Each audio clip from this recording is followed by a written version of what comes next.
Hello, and thank you so much for joining me. Well, Trevity Trev Trev, hey? Bethany Frankel dropping that very juicy snippet that has been well reported on sort of awakened something in me. It awakened my interest a little bit because so many of the side stories when it comes to Harry and Meghan are so intriguing. And really, a lot of them are basically major red flags. There's a lot of tangents, a lot of rabbit holes that you can sort of go down if you've got a lot of time to spend. Some are valid and some are not.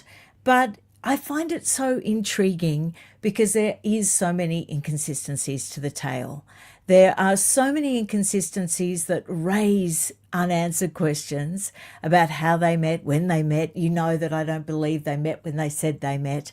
Who enabled that? All those sort of tangents intrigue me. Now, I've interviewed quite a few investigative reporters, authors over the last few years, and a common theme that is quite blatant about all of them is that red flags are ignored. They're ignored until it's too late. Now, sometimes those red flags are even deliberately ignored. One could almost say enabled. And then we find ourselves a decade later in the situation where millions of public money is being spent on an inquiry to investigate how a cover-up occurred or how these signs were ignored when they were so blatant. And then usually the inquiry doesn't find much, but everyone's satisfied that at least one was held. And then everyone goes away happy and it isn't mentioned again. And it seems to be a bit of an insidious pattern now when it comes to the royal family. Now, that may not be their fault. I'm not suggesting it is. I'm suggesting that being such prominent figures of power, that obviously they would be a target for these false flags, for these false stories, for people who are trying to drag down the monarchy. It's gold. The more intrigue that you can create, the more it chips away at that solid foundation of the monarchy. But I'm sorry, I can't excuse myself from the chase. I'm just so interested in all of it. Now, you know that when I first started this channel, a lot of my information about the royal family was from voracious reading, pretty much from the age of 12. I've devoured any biography, anything on the royal family. And I think that's sort of created a well of knowledge for me up to date. Now, when it comes to Trevor Engleson, his character is quite well rounded for me now, and I've got it from some quite surprising sources. Now, just because I show you books, it doesn't mean that I believe. I don't swallow it hook, line and sinker everything the author is telling me in a book. I'm not that naive. I'm not so open I let my brains fall out. But it's good to get information from a lot of different areas. So I have Samantha Markle's book, which I got years ago, Mega Misunderstood by Sean Smith, again, right back at the beginning. And of course, Lady C's book, Meghan and Harry, The Real Story. Plus there's Andrew Morton's book, Hollywood Princess. There's, of course, Tom Bower's almost Bible of Harry and Meghan, The Revenge book. And I believe another one is coming up, so that's very exciting. But it's a well-formed view. So let's get into this, and might drop a few other little interesting tidbits you might be interested in as we go along. So let's have a look at Trevity Trev Trev. I just love that nickname. That, of course, is what Meghan Markle called him when she was in the throes of love, when they were first in that first flush of love, and up to their wedding, and then just a few years after they were divorced. So there's Trevor. I've got to say that when he was younger, he was pretty dishy, I have to tell you. I mean, I'm sure he's quite a handsome, good-looking man now. I'm not, casting aspersions on his looks now, but he was really cute when he was younger. I observed that when I was looking back. So he's quite an interesting character. He was born in Long Island, New York. He strikes me as a decent person. Now, why do I say that? Let's face it, he could have spilled the beans over the years and he hasn't. Now, obviously, he doesn't need to spill the beans for financial reasons. He's got more than enough dough, and he had more than enough dough before he married his current wife. He comes sort of from old money and he's fine. He doesn't need a buck, never needed a buck. So his marriage now is obviously true love. They seem to be very, very happy, and I'm glad he had that happy ending. I'm glad he did. Now, he could have obtained some form of retribution, though, by the fact that he was so wounded and hurt, being dumped. He was dumped in a very brutal way, as you know. She sent back the engagement ring and she sent back the wedding ring, and that was the end of that. So I get the feeling, I may be wrong, and more information may come out that will dispel this rather romantic view I have of Trevor Engleson, that it was gentleman's honour. I get that feeling that it was gentleman's honour, or it could have just been overwhelming embarrassment that he was ever actually married to her in the first place, or even taken in by her in the first place, because it could be argued she's a bit of an embarrassing figure now. She's sort of a subject of scorn, derision, and humour. I actually just did a snarky sort of piece on my Substack, which is completely free to read. I'll link it in the description box below. And it was very snarky, very bitchy. I think you'll get a giggle out of it. So go and read that after this live. So there are interesting comparisons, though, to the relationship with Trevor and the relationship with Harry. And one of the primary ones, I think, is the pace of that relationship. Gobsmackingly fast to insert herself, and not only insert herself, but make her indispensable to the man who is the object of her desire. She quickly becomes a very central part to their life, and they very quickly, it seems, become quite isolated from their friends and family. Now, one of the sticking points I think that happened with Trevor was the fact that he wasn't willing to allow her to come between him and his friends. He wasn't willing to let her come between him and his business or professional interests, and he adored his family. So he wasn't going to let anyone come between any of that. And the other thing, pointing to his honour and integrity, he was very firm about not putting his new girlfriend, or live-in love even when it became more serious, up for parts in the movies that he had. He did do it in the end for a brief part. As you know, she was on screen for about 16 seconds and she got paid an inordinate amount of money, but he wouldn't do it. He resisted it for a very long time because he said, I will not put you up for a part unless I truly believe you're right for it, unless I truly believe that for the sake of the production, you're adding something that will add to the production. So he seems to have integrity. He seems to have a backbone.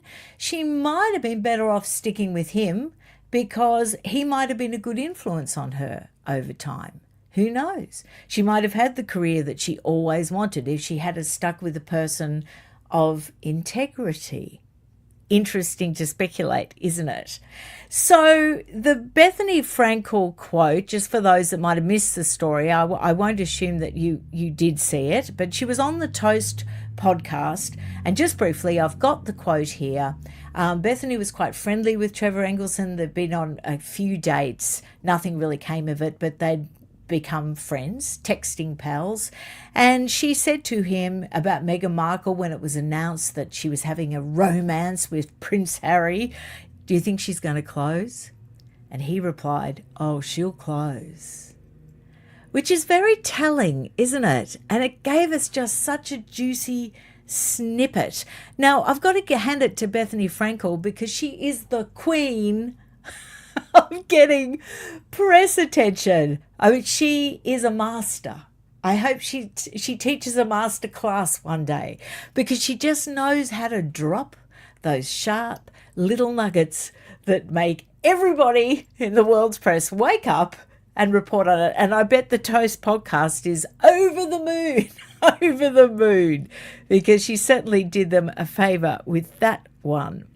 Okay, so let's have a look at Meghan's romance with Trevity Trev Trev. I'll stop that. I won't say that again, I promise. I know it gets old. So in the early days of her romance, when this photograph was taken, you can see how young he is there and how, he's quite adorable, isn't he? And he's obviously with his family. Lovely looking dad, lovely looking mum, and there's Meghan, glass in hand as normal. And they look like a really wholesome, lovely, loving family. So this early romance, she actually taught gift wrapping in a local store.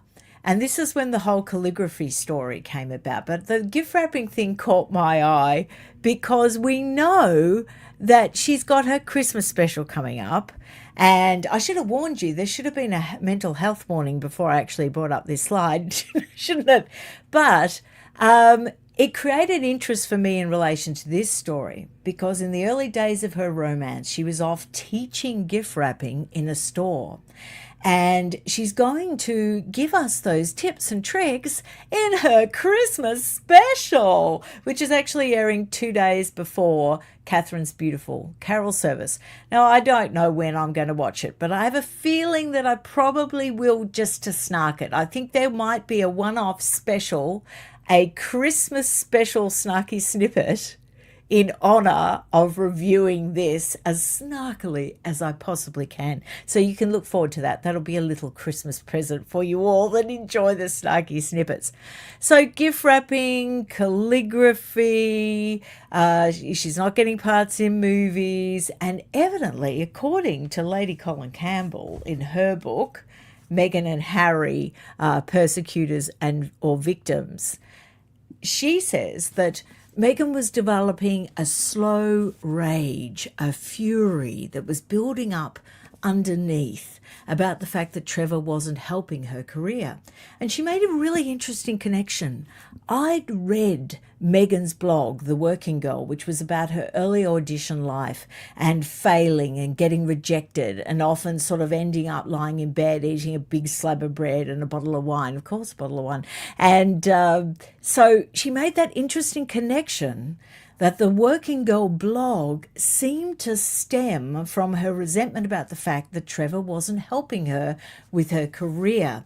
Regardless, I know some are fans of Lady C and some are not fans of Lady C, but I will say without any qualification that this book has the most accurate timeline of any of the books that I have read on the Harry and Meghan saga. I would love to pad it out a little bit. I would love to go back and bring some extra juice to this book one day. I've started to write down a few little things and see, I don't know, that's what the Substack's all about. I'm trying to get back into my writing chops because I used to write a lot when I was a young mum. And I've always had the ambition that I wanted to write a book. So who knows, maybe before I die, I will. Never know, never know. So that was the interesting connection between Meghan and the Working Girl blog. Also, it's really interesting. You all know that if you're familiar with the TIG, that Meghan often used celebrities where she would give them a shout out. She would imply that she knew them by giving them a shout out, yet she doesn't know them. I even cheekily did it to Bethany Frankel. Thank you, Bethany Frankel, for, prompting my memory about Trevor Engleson. But you know the difference? I didn't tag her. I said it to be amusing, but I didn't tag her because that's just so presumptuous. If you don't even know them in real life, why would you tag them? I mean, how annoying. Anyway, Meghan used to tag people that she didn't even know. And by doing so, she would often elicit a response, and that would give her credibility. And immediately, people that didn't know would place her on the same level of those people. So it was quite the campaign, quite the sophisticated campaign. All right. Next thing I'm going to show you is, of course, the wedding in Jamaica. Now, you've all probably heard enough about that, but it interests me, and it interests me because of this. And it interested a lot of people back at the time. We've all made videos about this find back when it was first discovered. However, it is interesting, isn't it? The similarities, the fact that Meghan would choose a wedding dress that so closely resembled Catherine, the Princess of Wales. That was her evening reception dress, not desk. So when she was going off for the evening reception after their wedding, after their lunchtime wedding breakfast, Catherine wore that dress. Now, Meghan's is very different, but just the sparkly belt. You can just take it that Meghan was very impressed and devoured everything about that wedding. And of course, she referred to it in a very early blog post in the TIG, and she was very sneery about Catherine, Princess of Wales. Her jealousy and rage shone through even at that point. Now, I'm going to get on to Boghart in a bit. Am I? Did I have any other juice to tell you about that? I'm just going through my notes. So we've got this cold fury that has been tucked away against Trevor. And then we've got the wedding. And then coming back from the wedding, oh, very good, Shauna. I actually did have my slides in order. It makes timeline sense. So when they got back from Jamaica, Trevor made no secret of the fact that he would like children. Now, of course, there's a lot of controversy about that because a lot of people think there's stories that have swirled around saying that Meghan Markle could not actually get pregnant and that they were aware of that. I haven't been able to find any definitive proof.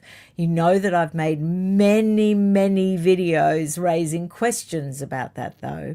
And what we need is facts. And I think the only person that can give us those facts is Trevor Engleson. I think he knows the full story. So that's intriguing in itself. So when they get back from the wedding, they adopt Boghart. Now, I've told the Boghart story many times. It's a sad story. Sally Bedell-Smith, the famous royal biographer, has often expressed her displeasure about the fate of Boghart. Her son even offered to adopt Boghart when it became apparent that Harry and Meghan were going to dump him in Canada. He was left with Marcus Anderson. I'm sure he's being very well looked after, and I'm sure that he's having a lovely life. But Sally Bedell-Smith was infuriated because her son adopted Boghart's brother. And she did a lot of pieces back in the day in Vanity Fair and in the Times, implying that there was something quite, what would the word be? Machiavellian about Meghan's acquirement of Boghart. If anything, it displayed this intense desire to get what she wanted any way she could, because evidently Boghart was touted for another family. Anyway, Meghan ended up with him. And as we all know, we were spun a lot of rubbish about why Boghart couldn't actually come over to the UK when she first came over 6 months before the engagement. She was living with Harry. No Boghart. After the engagement, everyone expected her to bring Boghart over. No Boghart. Only Guy was brought over, and we were spun all these varying stories about the fact that Boghart was too old to fly. He was 5. And all these other stories about Boghart. But I believe the one about the fact that he couldn't stand Harry. That I could believe, because quite frankly, I think if I met Harry, I wouldn't be able to stand him either. So I'm with you on that, Boghart. I'm with you on that. Obviously, Boghart has rather good taste. So I've got 2 in-depth videos about Boghart. I also spoke about Boghart on Scandalmongers years ago. So you can, search out those videos if you're interested in the back archives. So we have Boghart, then we have her going to Canada, and this is where it became really apparent that Trevor did not fit her new aesthetic. He was too Hollywood, he was too brash, he was too breezy. And exactly the same thing happened when she got engaged to Harry, as you know. Anyone that didn't fit in with her new royal aesthetic got dumped. And that is what she does when you're useful. So she uses, dumps. Every single relationship she has is transactional, and is only maintained if it's to her benefit. Now, at the moment, Harry is still to her benefit because she hasn't managed to crack it yet. She hasn't managed to have any project that has actually succeeded.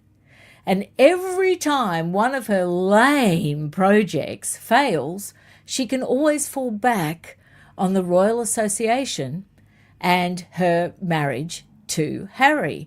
Now, that's getting less effective, we all know that, but she's still got it. It's that foundational constant that she can go back to as all her lame projects, ill-conceived projects, fail. Now, it's interesting. I've got something. This has not really been highlighted much, but this Christmas special, it's being touted in a lot of the periphery propaganda magazines as a royal salute to Christmas. I kid you not. I kid you not. Now, it could be media mischief making to get more clicks, to fuel outrage, to get people to click on their articles. It may have nothing to do with Meghan Markle's team. But you would think then, okay, put out a correction maybe, because they don't want to upset the royal family. Maybe they should. Actually, Meghan is presenting this program purely as an independent piece of talent. Oh, that's a stretch, isn't it? But you'd think they would put out a disclaimer. So the other thing about Boghart is that I forgot to say was the purpose of that relationship was an uncanny rise of her Instagram account. As soon as she brought Boghart into the picture, into her 2014 Instagram gig, she went through the roof with subscribers. She went through the roof with love for her, because who doesn't love someone who rescues an animal from a shelter? Now, you've got authentic people like the Sidley twins who genuinely, walk the walk, talk the talk, and genuinely are animal lovers and genuinely really help animals and are dedicated to doing so. But then you have people like Ms. Markle, who uses everything as a way to enhance her brand. And it could be argued that the Yorks use charity to enhance their brand. So you can always tell, can't you? You can always tell these red flags.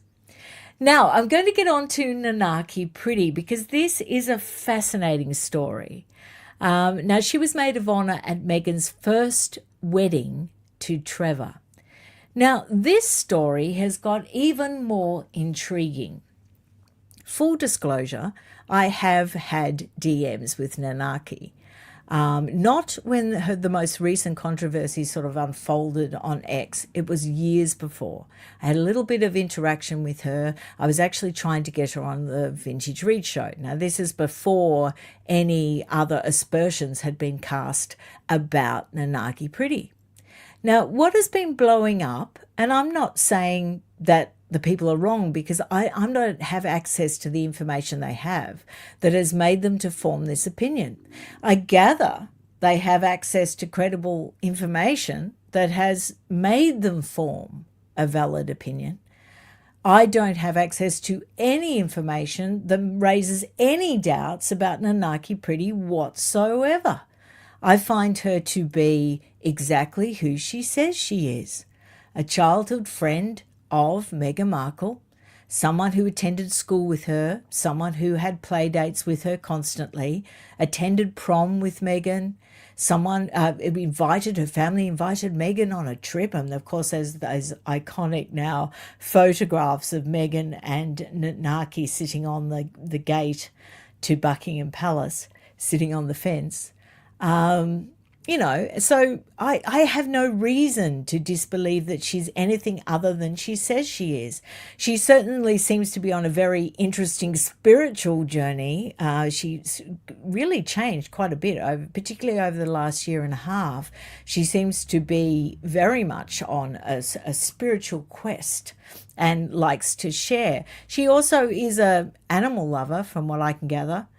I'm no longer in contact with her because I'm no longer on X, so I have no way of having any contact with her. So, like I said, she seems like the real deal to me. If I saw evidence to the contrary, I'll share it, that I can believe in, that I can validate. I'll definitely share it. So, but my perspective at the moment is she is who she says she is. Now, at the time, she shared with the Daily Mail and she sold a photo album of photographs with Meghan in them for quite a considerable amount of money. Now, what interested me about that was the fact that she did that, but also the fact that she was very closely aligned with Trevor Engleson. She had become friends with Trevor. During the courtship leading up to Trevor and Meghan's marriage, she had become quite close to Trevor Engleson. Makes sense because she was very, very close to Meghan Markle. So it's lovely that they all got on. But after Meghan brutally dumped him, and Meghan had also started to treat the rest of her old friends quite callously and in a dismissive way, and Nanaki had observed that. And Nanaki actually dumped her. After Meghan dumped Trevor, Nanaki rang her and said, "What are you doing? Like, Trevor was the love of your life. What are you doing? Are you sure about this?" When she sent the rings back. And Nanaki had been aware of Trevor's reaction. And Meghan gave her, no information, was very cold to her on the phone. And from that point, Nanaki pretty ended their friendship. I think it was pretty inevitable that Meghan was going to end it anyway, but Nanaki got in first. Now, Nanaki pretty was really loudly trying to warn Prince Harry. She was making it very clear that she found Meghan to be cold and calculating, and that there was a lot to be wary of, and that she had cruelly dumped Trevor Engleson. She sounded the alarm repeatedly, to a lot of derision, because don't forget, Meghan Markle was loved at this point. And if you ever spoke out against Meghan Markle or spoke out against the prospective marriage of Prince Harry and Meghan Markle, you were immediately labelled a racist. Immediately. So Nanaki pretty got a lot of derision. She was accused of racism. She basically blew up her life. And the amount of money that she got from the Daily Mail was not enough to cover her for how much she blew up her life. And that's why I tend to believe her, because why would anyone go to such great lengths to disrupt that wedding, to disrupt that marriage, if she was actually really on the side of Meghan Markle? It just doesn't make sense. She was so loudly and vocally a thorn in Meghan's side at that time. And she nearly created a situation, a plausible situation, where that wedding could have got called off, because she was raising red flags. Now, the only thing I can think of with this campaign against her now, implying that she's part of a PSYOPs mission, that she isn't who she seems to be, that she was put up to play a role in order to get Meghan Markle next to Prince Harry. And again, I am not being derisive about that theory, because, like I said, people may have access to information that I don't have. So I'm not putting anyone down for anything that they may believe, because they may have more information than I have. But it just doesn't really make sense to me. But one thing that could make sense, and I'll put it out there and let you see what you think, possibly it suits Meghan Markle and Prince Harry's camp to actually undermine Nanaki pretty, because if they undermine her and put out these rumours about her and make people not trust her, then they won't trust the negative story she loudly proclaimed to everyone before their wedding. If they can undermine her to the extent that no one trusts anything she says or believes that she's a believable character, then a lot of her story that is still highly damaging goes away. Now that could be a plausible theory. Let me know what you think in the comments, and I will share them at a future date.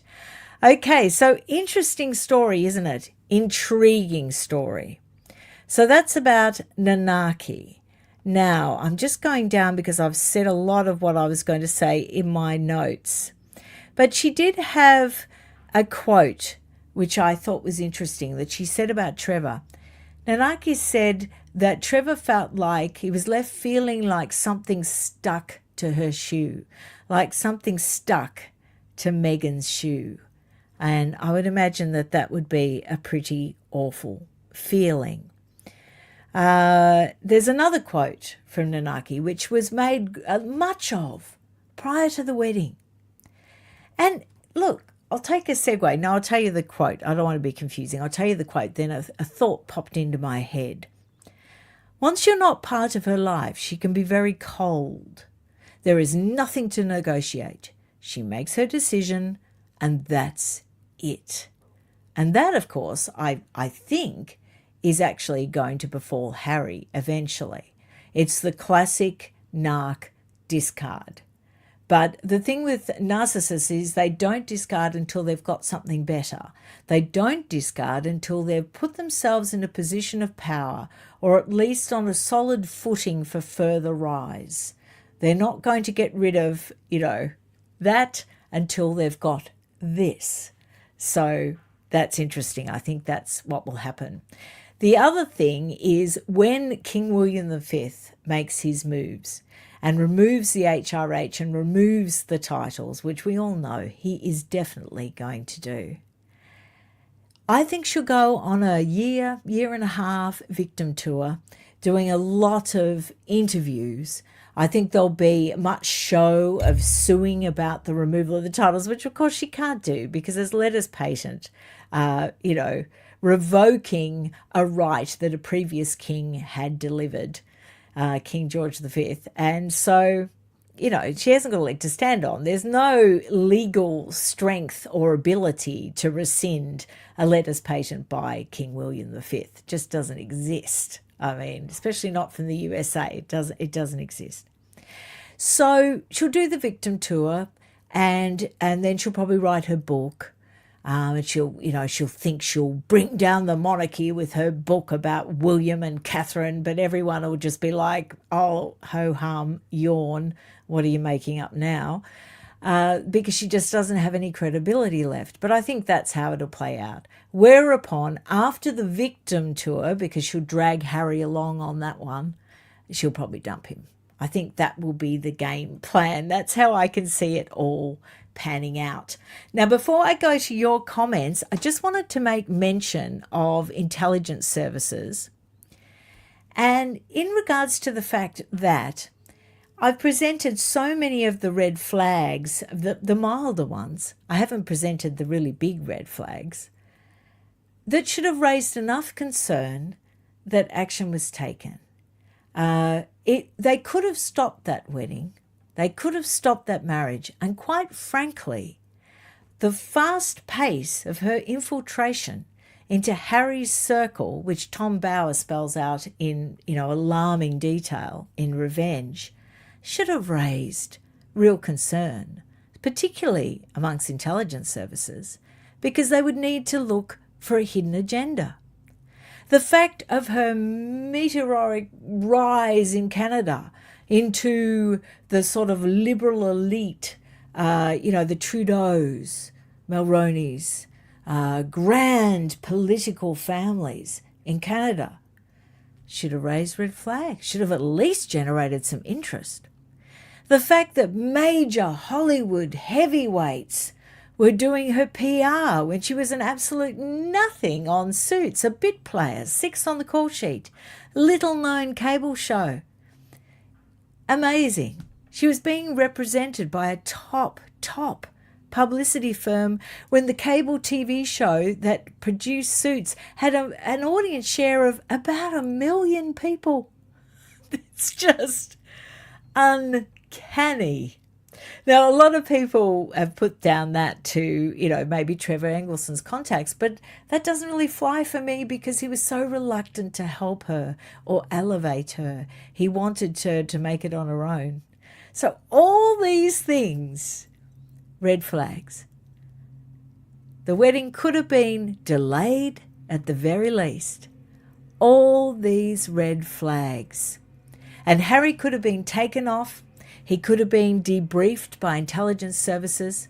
He could have been shown proof that he could not deny, proof that there is no excuse for, that would make him call off that wedding. And the only thing I can think of is it was either true love or he couldn't get out of it. And that raises up a whole lot of other questions. Then you have the other concept, which I've shared many times over many videos, is the fact that I think Harry knew exactly who she was and thought that she would be a very, very handy weapon to be used at some future point to wield with power against those he held with so much, in so much resentment. I think he saw her as a possible handy weapon. And I've made many videos about that. So you can see how intriguing all of this is. And imagine if it was unpacked properly in a timeline with lots of juicy revelations that would maybe avoid the necessity of an inquiry into a cover-up in 10 years. Maybe this one could all be busted open a little bit earlier. You never know. Maybe we need to get Andrew Loney onto the case. Maybe that should be his next book. Okay, I'm going to share some of your comments. That's if I don't write it first. But I think Andrew Loney's a bit more popular. I think it'd sell better, don't you? Okay, so Kim C says, yes, a tell-all from Trevor. It would be good. It would be good. Amelia McDonald, Meghan and Harry's story doesn't make sense. I agree with that one. Because the monarchy is brief.